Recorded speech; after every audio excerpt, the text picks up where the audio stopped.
So আজকে আমরা আপনাদের জন্য নিয়ে এসেছি এটা রোবোটিক হ্যান্ড বা হ্যান্ড ট্রেনার। মেইনলি এটা হাতের এক্সারসাইজের জন্য, যারা স্ট্রোক, প্যারালাইজড বা যাদের কোনো কারণে হাতের মুভমেন্ট কম হচ্ছে, ফিঙ্গারের মুভমেন্ট কম হচ্ছে, এটা তাদের জন্য। সো এটা কিভাবে ইউজ করতে হয়, প্লাস আমি যে ডিভাইসটা নিয়ে এসেছি এটাতে কি কি আছে, টোটাল বিষয়টা আমরা আপনাকে দেখাবো ইনশাআল্লাহ। সো আমাদের যেই হাতের ফাংশনের প্রবলেম আছে বা যেই হাত মুভ করতে প্রবলেম হয়, সেই হাতে আমরা রোবোটিক হ্যান্ডটা ফিক্সড করব। দেন ডিভাইসের জাস্ট স্টার্ট বাটনে চাপ দিলেই, আমরা যদি এখানে চাপ দেই, দেখেন এটা অটোমেটিক চালু হয়েছে।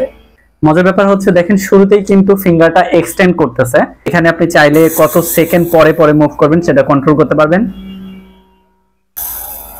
হাতের মাঝখানে এই বলটা রেখে, এই বলটা এখানে রেখে এভাবে এক্সারসাইজ করতে পারবেন। দেখাই, ধরেন আপনার শুধুমাত্র দুইটা আঙ্গুলের প্রবলেম, সেক্ষেত্রে আপনি চাইলে সেই দুইটা আঙ্গুলকে কন্ট্রোল করতে পারবেন। এটা জাস্ট এখানে আপনার লক করে দিতে হবে। যেমন ধরেন আমি এই দুইটা আঙ্গুল লক করে দিয়েছি, বাকি যে তিনটা আঙ্গুল এটা কিন্তু মুভমেন্ট হচ্ছে।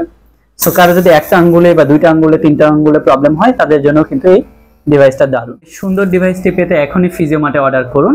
এছাড়া ফিজিওথেরাপি যে কোনো ধরনের প্রোডাক্ট পেতে IFT, tense, muscle stimulator, short wave, traction, hand trainer বা শক ওয়েভ থেকে শুরু করে যে কোনো ফিজিওথেরাপি ইকুইপমেন্ট পেতে আমাদের সাথে যোগাযোগ করুন। সবাইকে অসংখ্য ধন্যবাদ। আসসালামু আলাইকুম ওয়া রাহমাতুল্লাহ।